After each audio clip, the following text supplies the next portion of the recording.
Sanibonani ma-MK, sanibonani ingane kaMsholozi, sanibonani maphikankani, sanibonani bafowethu. Ngithi nje kunina Commanders Morning bafowethu.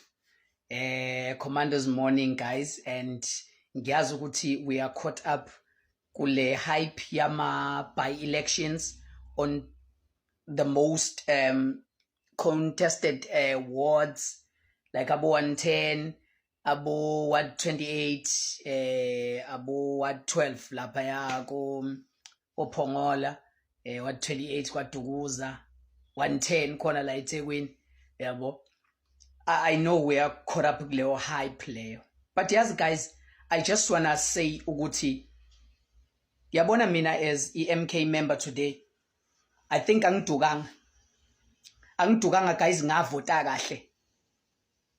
And again, mangase ngilale today, ngivuke kusasa, no matter ukuthi kwenzakalani kwiparty yethu, no matter, because kuhlezi kukhulunywa yonke lento, kuhlezi kunale inyifinyifi le ehlezi ikhona. Lezo itori, some of them I don't know because zenzeka lapha kwi high level. I don't care about zona mina, I care about what happens la kwi ward yami because ngi-active kuyona kakhulu.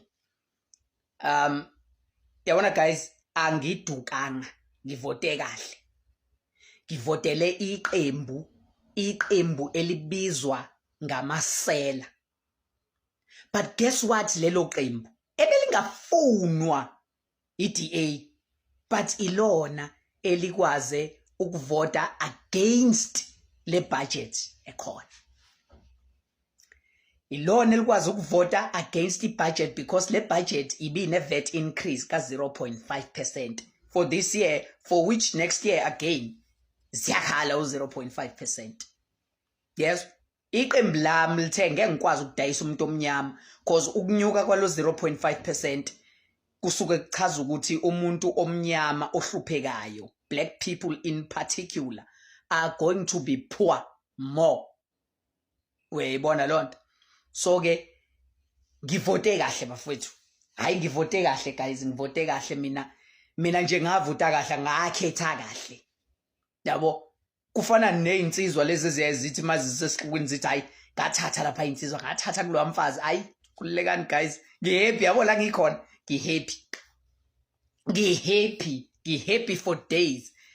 And nansi ke enye indaba guys ebengifuna ukuthi ke ngiyisho, which I wish ukuthi ngiyibone in the near future. Guys, siphila ku 2025 and 2025 we are 5 years away from ukuricha u2030. And u2030 we have promised a lot of things ukuthi izokwazi ukuthi zenzeke. Yabo, technologically inqwaba yezinto ezokwazi ukuthi zenzeke. Yabo, but now I have a feeling yokuthi eSouth Africa kune function ethize ekufanele siyibulale. I-function, a smaller nyana function of the whole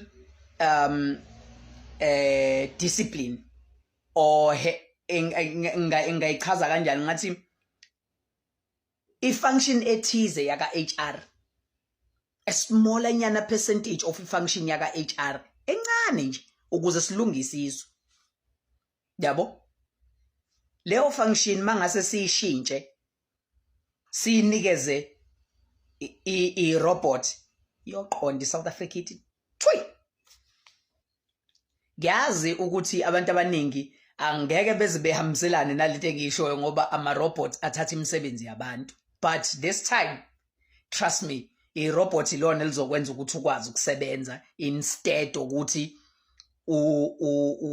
uyekelwe lapha ya and kulo kwenziwa lezi zinto zo nepotism maqasho. Abantu baka HR abayeke ukushortlista guys, ebese siba no AI ozoba i-automatic shortlisting. Uyayibona lonto? Uzofike uthathe i-profile we isolate based on experience, we isolate. Mawusu i-isolateile lo lento lo profile, uyayiprint umuntu waka HR okwakho ukuyithatha kuphela ibe ngakuyena, and then uyakushortlistela if kuwukuthi uzo-shortlista 10 ushortliste 10 walabo bantu ngokwe experience ukuthi will put lo as number 1 ngokuthi uneminyaka eminingi, number 2, number 3 up until number 10, and then ebese siba neviki ke esobe ses-interviewa khona abantu ku-shortliste u-AI instead ukuthi ku-shortliste u-HR. Guys, yabona-ke manje mangase kuthiwe kwenzeka lonto siyobe si-right eSouth Africa if ku-shortlista i-robot rather than ukuthi ku-shortlist umuntu, ngoba umuntu simbonile ukuthi umuntu instead ukuthi athathe abantu on the street aba-qualified, athathe abantu on the street abadeservayo for lo msebenzi, they will rather take ihlobo zabo bayithathe bayifake lapha komasipala or else bayithathe bayifake lapha ya kulezi ezinye inkampani ezama blue chip companies, knowing very well ukuthi lawo ma companies iwona akhokhela more. So guys, I really think ukuthi somewhere around, I wish MK ingaba in power, and I wish ukuthi le message iyakwazi ukuthi ba reach, and I wish ukuthi iyafika engqondweni zabo ukuthi when they are in power bakwazi ukuthi bayi eliminate lo function, hayi ukuthi ba eliminate uHR wonke, no, but ba eliminate le function yok shortlista ka HR. Shortlisting not done by humans, done by who? By a robot, because obviously niyadelela. Yabona nabantu base South Africa en shortlistayo and then lapha ya kulezi inkampani lezi eziqashayo niyasayisaba fethu. Serious nifuna ukushawa kahle kahle. Yabona nifuna abantu abadeserve ukuswazi yini. Uyabo? How can you have a doctor on a country that has a shortage of doctors unemployed ehlele ekhaya? Hey bafuthi niyeyisa nini? Hayi bafuthi niyeyisa lokwangempela, and it's time njengamanje ukuthi we stop lento yokuthi i-shortlisting be done by human beings. It needs to be done by a robot. Ukuzwazi ukuthi if I didn't get the job, it's because I didn't deserve that job. Hayi ukuthi uthi awutholanga umsebenzi ubone ukuthi hayi kunesandla semfene la, I was overqualified for this job. And bese kuphela nale nonsense yokuthi ke anikwazi ukuqasha abantu esebe over 35. Nisiyeke ngalo nonsense, because at the end of the day you miss umuntu ona 35 to take umuntu ongaphansi ka 35. What if lo ngaphezulu ka 35 has more experience than the one that is below 35? We understand my entry level, yes, fanele sisuke thina abantu baka 35 years, but that doesn't mean ukuthi fanele sisuke completely. Uyabo? But ke umuntu ka lentuza ka 35 years if any experience and lo omunye ngenayo experience, who would you rather take? Do you want someone who's going to do the job, or do you want iminyaka? Anibeni serious bafethu, anibeni serious. And futhi lento le kungaze kuze kube ukuthi kulindwa ukuthi kuze kube iMK in power, but I've seen ukuthi yona political party elalelayo. Uyabo? Mawuyitshena uyakwazi ukuthi ulaleleke.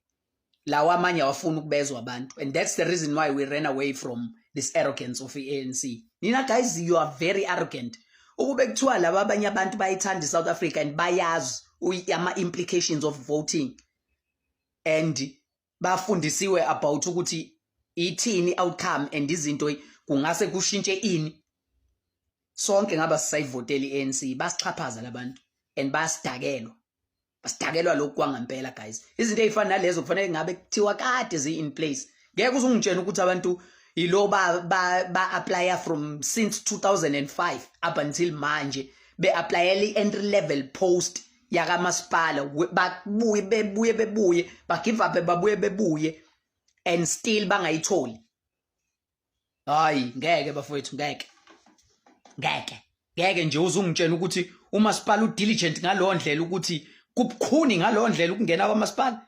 Hayi ningazodlala ngathi bafowethu, ningalinge nje nizodlala ngathi. It's because niyazi lapha ukuthi nenzani, and once sayenza lonto ukuthi kungabe kusashortlista umuntu, uyobona iyophela lento ezipoki, kuyophela futhi lento leyo ukuthi khona abantu abangilandelayo ngoba bazi ukuthi wena oseyintweni ozobaqasha lapha kumasipala. Kophela nya siyovota ngoba sikuthanda or sikuyeke if ukuthi nalento yokulentuza nje kuningi kuyophela, kuningi.